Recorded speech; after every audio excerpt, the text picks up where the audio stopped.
Okay. Great. So welcome to you all, the January team heading off to the Indian Ocean in Kenya in January. Oh my God, you don't know how lucky you are. I'm so envious.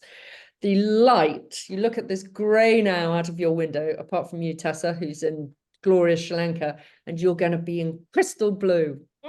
It's just what a treat you have got coming. Anyway, the purpose of today is to get you organized. We are going to whistle through your itinerary, flights, visas. Yes, Paddy, listen up. Kit, health and safety, safari, scuba, phone, Wi-Fi, money and plans. Okay. So at each section, please just ask questions as I go along. This is informal. This is to help. It is not just me droning on at you. Okay, so let's make it as efficient and effective as you want. So starting off with your flight admin. Okay, I'm just going to get the flight trip up. Wait 2 seconds, Kenya. Right, flights. There's 16 of you heading out to Kenya, and right now you are all on the same Ethiopian flight, apart from Lucy, you're on the British Airways, and Carletta, you're arriving the day before. Okay, so Carletta, am I right in thinking that Zoe is right in thinking that you are going to spend a night in Mombasa and then go back to the airport to meet everyone on their arrival? Is that what you have planned? Yes. Okay. You're happy with that plan? Because we can make alternative plans if you want. No, that's all right. Yeah. Okay. Okay. So that is good. And then Lucy, you're on the British Airways, not on the team flight, but almost identical time, so included on the team transfer. Okay, so you're arriving roughly the same time, so you'll be picked up. Yes, yes, yes, got it. Okay, that's all good. So when you arrive at Mombasa, no, let's start in London.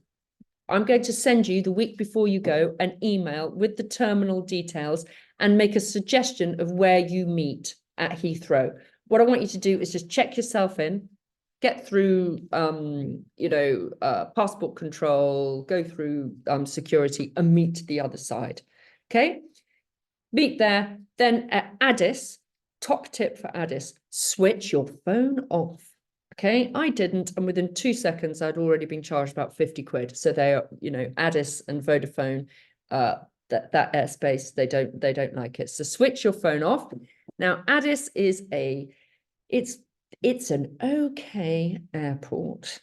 Okay, you need kind of, when you arrive, you're going to have to go through the whole of security again. So don't dilly-dally getting off that plane. Get to the security, otherwise you have to queue for hours. Go through security, then you go upstairs, and there's a couple of nice cafes to kind of go with Wi-Fi, but you need US dollars to pay for everything at Addis Airport. Okay, so it's an all right airport, nothing special. Then you're going to go and get on your transfer and get to Mombasa. At Mombasa, you will possibly think that you're arriving in a farm shed. That is exactly what it looks like. It is nothing glamorous. It is hot. It is very sweaty, and there is a lot of queuing. So again, don't dilly-dally off the plane, because everyone has to queue patiently to get your passport stamped. And then you go and you get going through another queue to get your passport stamped by somebody else. And then you go through and you collect your bags. So there's a lot of queuing. When you collect your bags, you will feel like you're in an airport hangar, because you are. And so literally at the edge of that airport hangar, it's kind of wide open. You will see someone standing there with a leap sign. Do not go wandering off into the car park. Stay there as a group and you'll be picked up. It's then about an hour and a half, depending on traffic, in Mombasa. So let's just say 2 hours from Mombasa to the house. So you should be there kind of mid-afternoon to decompress. Okay, everyone happy with that? All good? Okay, now we're talking about your visa. This is good news and frustrating news. For those that have already got your visa, that's great. And I'm sorry, you might have wasted $50. But because we think there is hot news coming out of Kenya, that as of the 1st of Kenya, they are abolishing getting the requirement of a tourist visa, and they're going to reintroduce something else, some other form that you've got to log on. So hence, Paddy, I think why your visa has just disappeared into the ether, because they're saying you don't actually need one. So I want you just to sit tight, everybody, if you haven't got your visa until the 1st of January, and then we can see what the new entry requirements are. Okie dokes? Yeah. So sit tight. If we do need a tourist visa and we need it quickly, we could get Des and Tilda in Kenya to talk to their friend in the immigration office to fast track it. So no one's panicking. Just sit tight because something new is coming and we don't know. Okay. Yeah. I don't suppose they even know, but they, that is kind of hot news on the Kenyan, in the Kenyan news. Okay. So when you get to camp, how are your 5 weeks going to be divvied up? So for 5 weeks, you're going to be in camp. It's a house called Pope's, which we've rented now since before lockdown. It used to be a kind of old hotel. It's a bit tatty around the edges, but the location is awesome. Okay, it is right on the Indian Ocean, beach side. You've got beachside little huts and you've got second row huts. Now, what people often like is halfway through, those that are on the beach side, beach frontage, might halfway through swap with those that are on row 2, so you get the best of both. But that's something you can decide down the line. It's got a little pool, it's got a few kind of different eating areas, it's got a bar, which we will get stocked, it's got everything you need in this home. So that is very much your home where you unpack for 4 weeks. Monday to Friday, you're going to be doing the projects. The weekends, downtime. You can do what you like. You can literally chill. You can get taxis that take you up to Kilifi, which is fun. There's a really good bar there called Salties. People often stay the night up there in one of the hostels. So Saturday to Sunday, freewheel it. Monday to Friday, you are working hard. But if you do go off at the weekends, then our guides will help you, often come with you. Everything is really kind of organized. So we don't want you catching, any old transport. We will get you really good transport to take you up to Kilifi, which is probably about 25 minutes away. It's a nice town. You could do day trips up there.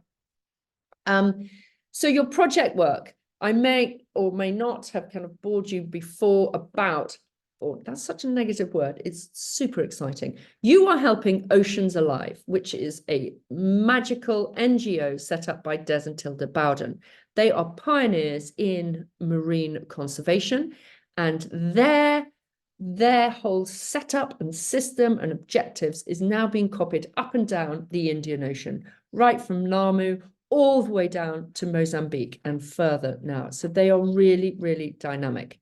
The whole point of what they have spearheaded is that it's all very well just to say, no, this is a no fishing zone, and we're going to build coral reefs and do all the coral gardening. That is not a standalone sustainable project. You've got to help the fishermen and the communities who are reliant on those waters and the fish within to find alternative methods of an income. That's where you come in. You're building stoves, you're helping re-educate, you're building perma gardens, so that the families who were reliant on the ocean and the fish can now grow their own vegetables to sell at the markets. That's where they get their income. They can fry their fish by you building these little Gico stoves, so that every piece of fish they do catch now lasts longer. Okay, it lasts about 2 or 3 days because it's fried rather than going off overnight. So you are going to be involved in all these little projects, and you will see how all of them are necessary to bring about positive change. So it's awesome. And did you know that King Charles himself was there in October on his royal tour, giving this project, Des and Tilda, the royal seal of approval, and he has built and sponsoring his own coral garden. So you'll see that. So it is a very, very special project to be involved in. Any questions on the projects on the Monday to Friday? Nope. Good. The safari and the scuba. So the safari, they are 2 optional extras. The safari, I highly, highly, highly recommend you budgeting in. Yes, Paddy? Can I say something quickly? I might not be able to have a yellow fever jab because I had open heart surgery when I was younger, and they might have removed a gland. So I spoke to the nurse yesterday, and she said if it has been removed, then you can't have the jab. Meaning I can't do the safari. Apparently, is what she said, because it's in a You yellow. can do the safari. You don't need yellow fever. Do you not? Well, she said it's in a yellow fever zone, so I have to have it. Apparently, You'll be fine. yeah. Sweet. Nobody has to have yellow fever to go to Kenya. Oh no, okay. On So, my watch. brilliant. So stress over. Nice. Stress over. And if trail finders tell you that you need yellow fever to transit Mombasa, Yeah. you can ignore them too. That's just an brilliant. ongoing battle we have with them. You don't. Perfect. Fine. Okay. Yeah, So all you're good. good to go. Okay. Yeah. So the safari and the scuba are optional extras. Okay. If it's a choice, definitely do the safari. Okay. That is a winner trip.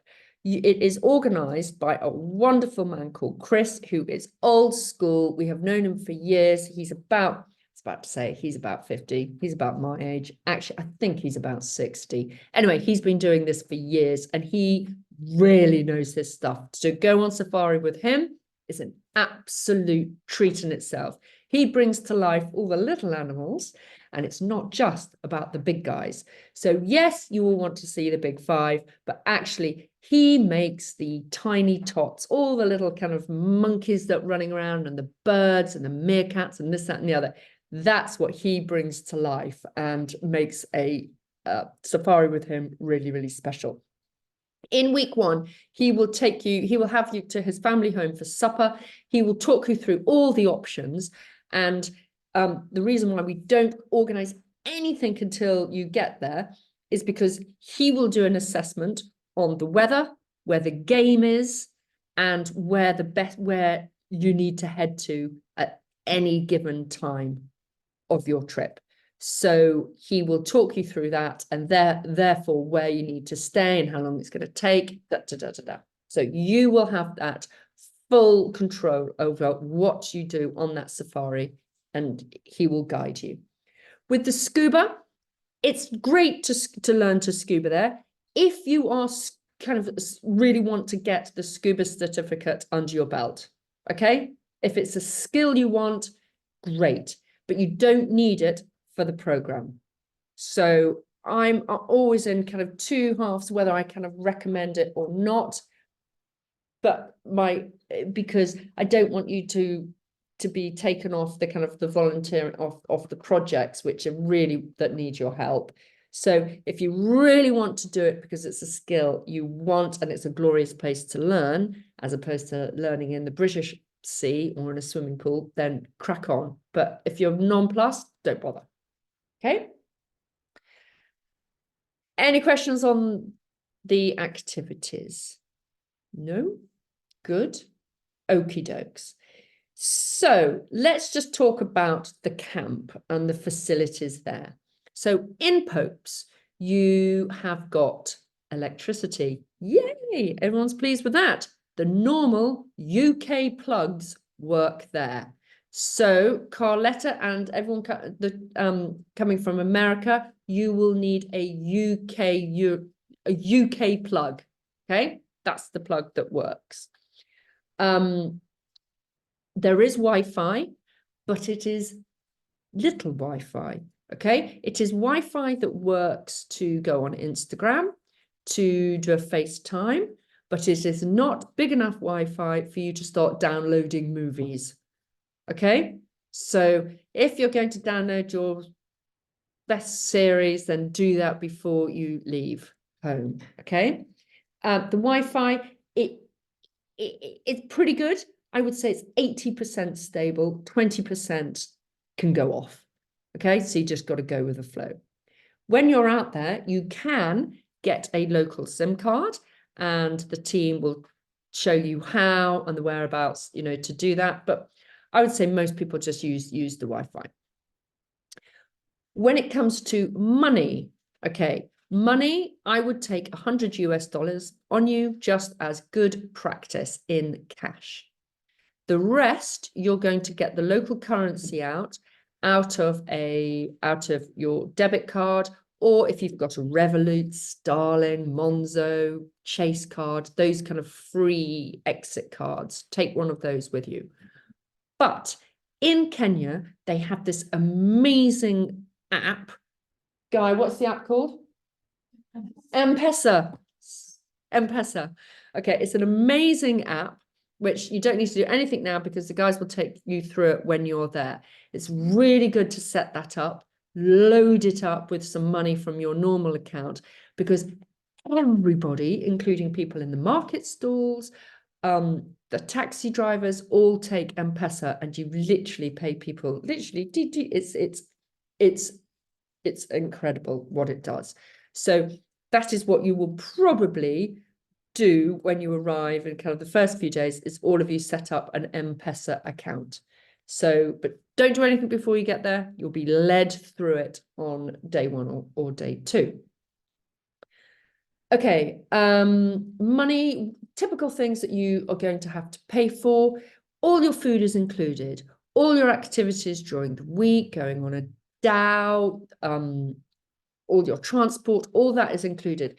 The stuff that isn't included is there's going to be a bar that we set up at Pope's, and it's a kind of self-service bar. You just kind of log what you have down, from kind of fizzy drinks to the odd beer, and that gets restocked every week. So you can tell the kind of member of staff or guide who's going to the supermarket what you really want, and then it can all be, you know, it's a non-profit experience. So it's just, you know, that will be there. So there's that. Going around at the weekends, if you want to go out and about up to Kilifi, there's a wonderful place called Vipingo, Vipingo Ridge, super stylish. It's kind of it's kind of a golf club, but it's got 2 pizzas for 1 on a kind of Tuesday or Wednesday night. That's a really fun thing to do. Down on the next door beach, there's a really good bar there, which does delicious food. It's got a volleyball pitch. Everyone loves that, and that's a real kind of local hub. So there's all those things that you might need a little bit of cash or M-Pesa for. But other than the safari or the scuba, those are your big ticket items. The rest is just, you know, pocket money. Any questions on money and phones, Wi-Fi? All good? With your phones, I highly recommend that you take 2 telephones. One, which is your all singing and dancing phone that you use every day, but a backup phone, which is just there, just in case you drop your phone in the ocean, smash it on the ground, or get it stolen. Okay? So it's always good to have a backup phone, because buying a new phone out there is really expensive. Okay? With regard to first aid, you all need to take malaria tablets. Now, they're absolutely fine, malaria tablets. They shouldn't give you any problems. But if you feel out of sorts in week 1, can you tell your project leader, the guides out there, that you are feeling a bit weird? Because just on occasion, malaria tablets can make people feel a bit down, a bit, you know, impact the sleep. So we just want to kind of monitor it. Don't just suffer alone thinking it could get better. It could be your malaria tablets. If it is, we would take a view on how we handle that situation. which will be you come off it, but then you really wrap up and, you know, put the mosquito spray on at night, which is something you are all going to do. Okay, so you're not going to come across a billion zillion mosquitoes and insects flying about at night. But being weirdly in Africa, it's literally 6 o'clock, it is dark. So it's that bewitching hour between 5 and, you know, when the sun's going down, when the mozzies come out. That means you need to be back, showered, long trousers on, and your ankles, your wrists, whatever, the skin exposed. That's when you get sprayed. There's mosquito nets that are supplied. They're always, you know, got little nicks on them. So you can just ask the local staff to sew them up. If you notice that, we check and check and check. But honestly, they're so fragile, mosquito nets. So keep an eye on that. What to wear in the evenings. The best things to wear, girls, are, you know, those kind of harem style trousers which have got the elasticated ankle. Do you know the ones I mean? Like Aspiga sell them, really, really thin cotton with elasticated leg. That's really good because then mosquitoes can't fly up your leg. That's really useful. Kind of long shirts in the evenings, floaty stuff. Okay, but spray up. You need the mosquito spray. You can use the kind of eco-friendly one. Try that. But if you're getting eaten, then just go large and get the, you know, the high, deep, nasty jungle formula. But that really does keep the mozzies at bay. Okay. During the day, what are you going to wear? You are going to be wearing shorts, strappy tops. It's going to be really hot. This is the hottest time of year. So shorts, strappy tops is all good. Masses of swimsuits. You need masses of swimsuits because you're going to be in them all day and you don't want to be sitting around in wet swimsuits. There's nothing worse. Clothes, you could definitely get stuff washed. The kind of rule of thumb in Kenya is to wash your own underwear. And then the staff can wash your clothes, but we ask at the end if they will often charge kind of a few dollars for a load. If they don't, then maybe, you know, it'd be nice to give them something, or at the end, a big tip. Not a big tip, but a nice tip of about kind of $10, $15 a head is always good. Have a look at the kit list in MyLeap because everything on there is there for a reason, especially your snorkeling gear. It is essential to take a snorkeler mask. It is essential to take those scuba shoes, you know, those kind of plastic shoes, because you don't want to tread on anything nasty as you're walking out onto the reef. And it is so essential to take a couple of rash vests, okay, to UV rash vests to protect you from the sun. Okay, that's only when you're doing the coral gardening because it's in shallow water and you're bent over with your snorkel mask on and your back is exposed. So we don't want to get that burnt. But essential to have a look at the kit list. Okay. Any questions on what to take? Bags. Okay.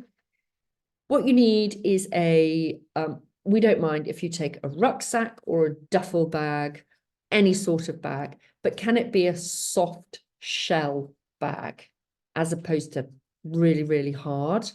The reason being is it's much easier to store, much easier to put into the transport, the minibuses to and from, getting you about. What you need is probably a 25-litre day rucksack, which is what you will take when you go on safari. You won't be taking your big bag. The other thing that is really useful is to take some form of little bag that you take during the day when you're out and about on the projects, which has got enough for your kind of money, your phone, your water bottle, a hat, your suntan cream, something, you know, smaller, one of those little cotton canvas tote bags, something along those lines. Okie dokes. So it's all on the kit list. So health and safety, the main ailments that that come across are dehydration, because a lot of you are possibly not used to toiling in the midday sun. So it is hot and it is sweaty as you're going about doing your job. So it's really important to keep hydrated, properly important. So if you've got rehydration tablets, pop them in your water on a daily basis, especially in week 1. You know, headaches, feeling a bit fluey, that's a sign that you're a bit dehydrated. Getting a dodgy tummy, it's not that common, but it can be. So, you know, just kind of alert someone if you've got a bit of a dodgy tummy, and we highly recommend you then don't eat, apart from a little bit of rice, a little bit of Coca-Cola until it's eased off. Don't ask me why Coca-Cola is brilliant, but it is. Top tip, brilliant. Only time I highly recommend my kids really go for it on the Coca-Cola when they've got a dodgy tummy. And cuts, mosquito bites. Do not scratch your mosquito bites because you don't want anything to get infected. In the heat and humidity, things take a long time to heal. Okay, so no scratching. Otherwise, you won't be going into the sea. If cuts get soggy and infected, then we highly recommend you don't go into the sea. So you don't want that to happen. Anything else? So kind of if you were ill, there's a brilliant doctor at Vapingo that is a private clinic. They can do everything from giving you a drip, stitching you up, everything. If you did break a leg or something, that you would be transferred down to Mombasa. If it was more urgent than that, you would get flown up to Nairobi. If it was, you know, there's a kind of, we have a risk assessment for all sorts of injuries. But the first port of call, so parents can be at ease, is the amazing private clinic at Vapingo, which literally they can do anything. So and it's a really slick, high-tech operation. So, you know, think very nice, clean, tidy clinic. Do not think clinic that you might have seen on Live Aid. You know, it's not that. So, any questions so far? I feel I'm waffling. All good? Okay. So with regard to health and safety, my last thing is where I put my teacher's hat on, and it's about being a really good team. Okay, being a really good team is really essential for a success of your program.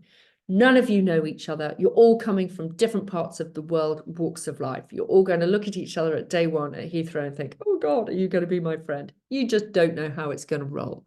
But you've got to look out for each other, look after each other, be open, go for it. Okay, because that is the first challenge of the leap. It takes the first week, you're all going to be slightly out of sorts, slightly like, oh my God, and then you will all bond, and then you will all weep at the end when you say goodbye to each other. So this whole shared experience is a really bonding experience.